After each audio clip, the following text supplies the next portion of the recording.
bottle ready to go, so I'm sure he won't feel too pressured.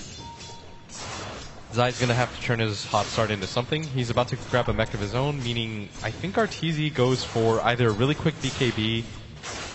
An S&Y is probably decent here in this scenario too, if he doesn't want to go for the really fast BKB. A Yules isn't a bad choice. Puppey gets spotted out by Lil.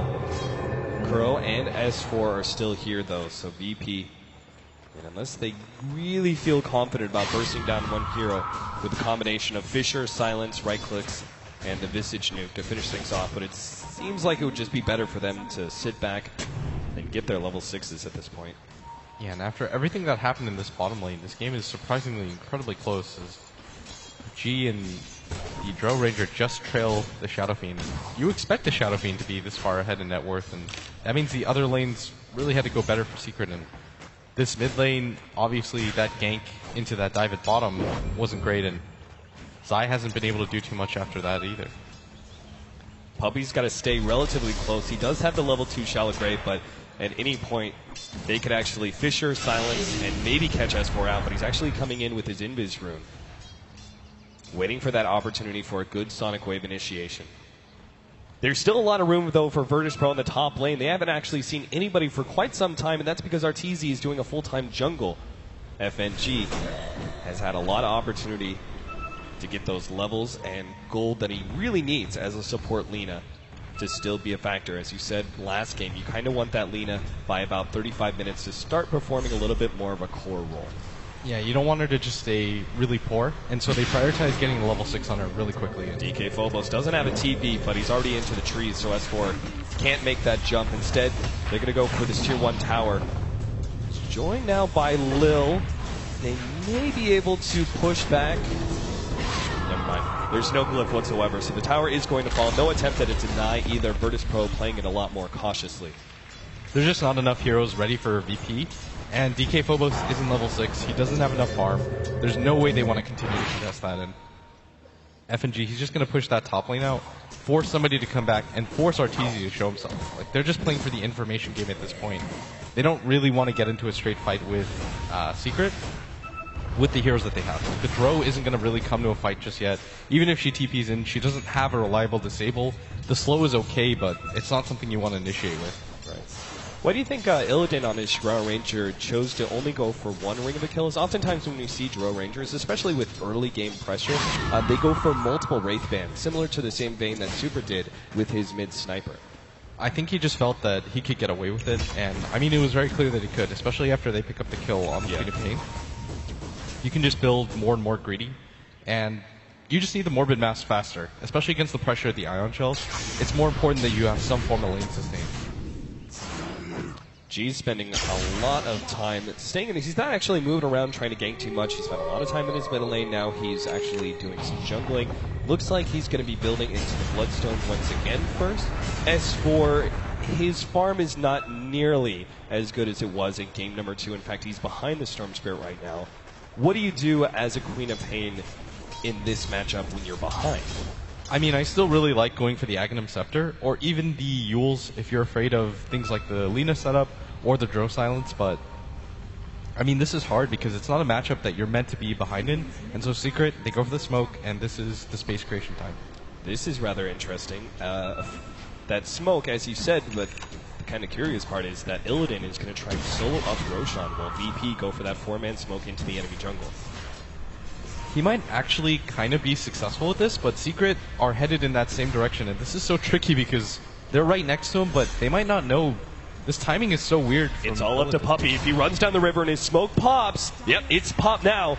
Oh, they know. This is so bad for Illidan. He has no idea that they're set up here, but he might actually just thought he's chasing an Invis hero, and they actually just run past it. Yeah, they actually don't know that this is happening. They think there's somebody. Oh, now he pings it out. Yeah, he's going into it now. Illidan's already down to 350 HP.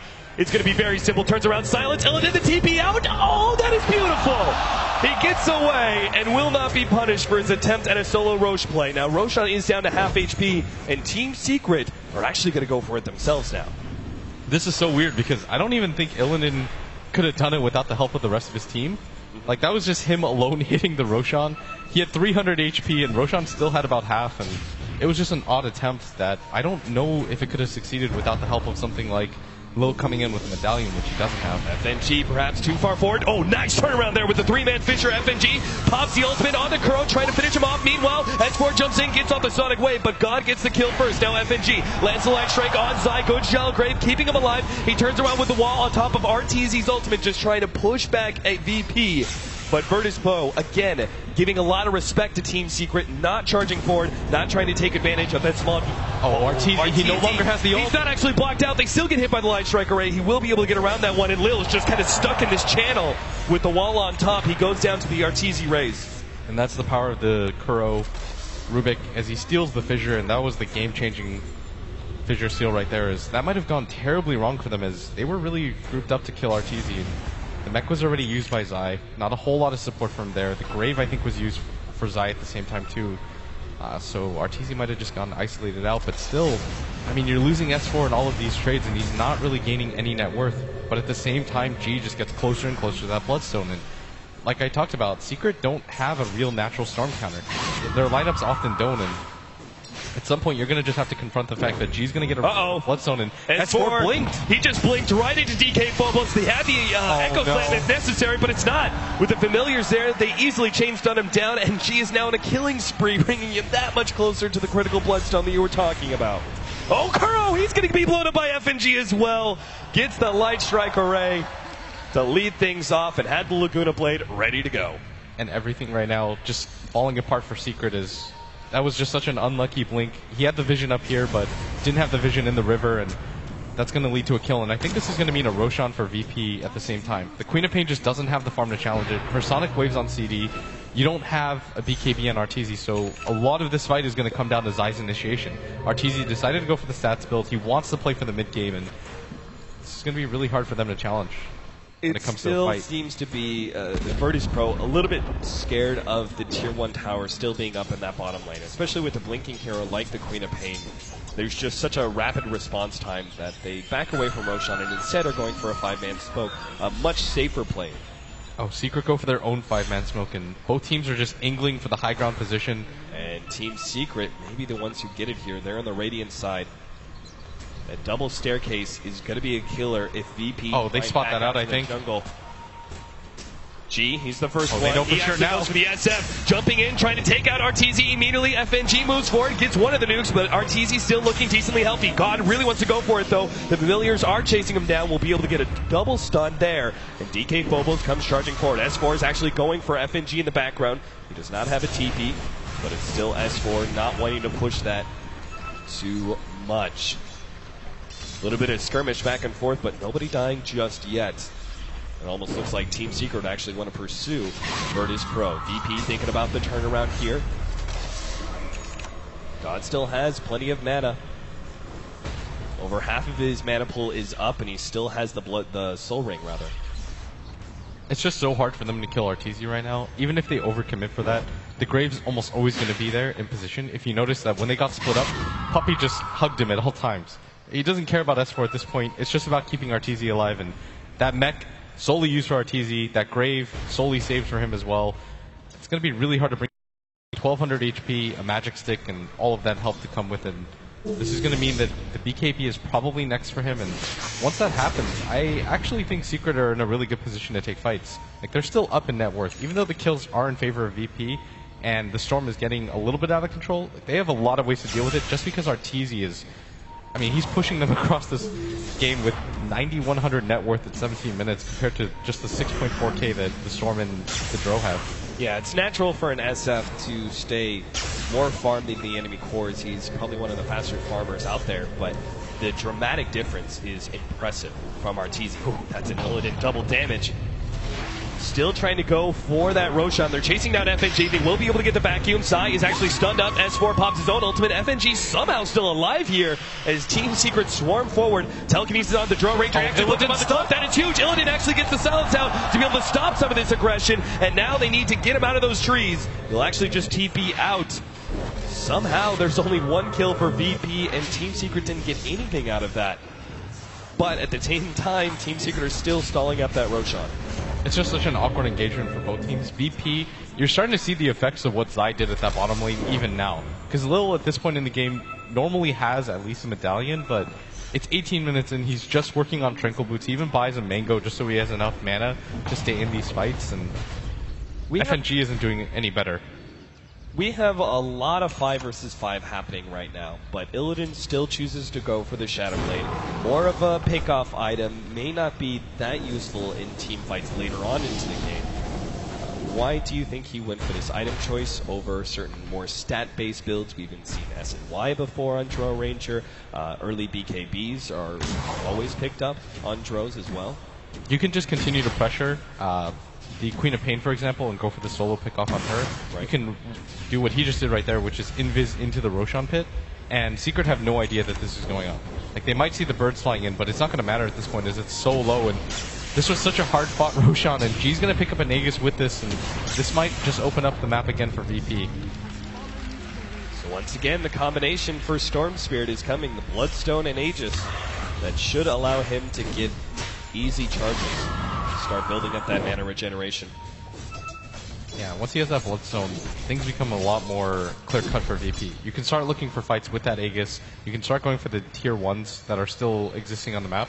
The bottom one is quite low, the top one is quite low, but you probably go for the top one after you go for the bottom one. Because the bottom one is 360 HP. Secret most likely don't fight that because of that Aegis. FNG pushes out the middle lane real quick, TP's out. Illidan's going to spend his time farming up the top lane. S4 is actually sitting on the side there. He gets pinged out by Illidan though. Oh, here's a big pickup right now. DK Phobos gets that Blink Dagger, and this is going to be so hard for them to fight. And again, at bottom, they're just not going to defend this. They're sending people down now, but TP, S4 may actually be jumped on by DK Phobos. Decides against it. God's going to pop his invis room, and the deny is there from S4. Despite the double creep wave, he manages to secure the last hit. Right now, S4 probably working on a Hex. I think this is the best item that he can go for. If you go for Yules, your hero is pretty much useless with this game. You go for that item if you have a kill or two. Going for the Aghanims also probably doesn't do enough. So going for the Hex means that at some point the Storm is going to have to grab a BKB. Same with the Drow Ranger, and you want to force them into that weird situation where instead of continuing their snowball, they have to stop and get a BKB. Right. Speaking of BKB, Artur has his coming in. That tier 1 tower rapidly dropping though to Illidan's push as the Drow Ranger. This is allowing them to kind of keep up with the SF. Oh, this is such a bad situation for VP to be in, though. Shadowplay goes off. Illidan actually gets some distance. Now the counter ward gets dropped. The telekinesis is there. Light Strike Array misses. FNG pops his head out. He's trying to get away. Silence actually gets laid out. Illidan hopefully was getting to the trees and TPing out, but there's no way. Team 2 can actually get 2 there. A big pickoff, even if it does cost them their tier 1 tower. Virtus Pro, my goodness, it actually looks like they want to still fight this one with the initiation from TK Phobos. This would be a pretty crazy choice by them to try 3 versus 5. And sure enough, they do back up. I don't think they necessarily had to go for that top push either, though.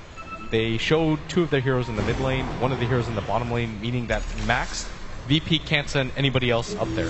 There's only 1 tier 2 tower, not enough space for them to get there in time, and I mean, they just pretty much fed away 2 heroes. Like, you have to anticipate Secret having at least a Dust or a Sentry ready.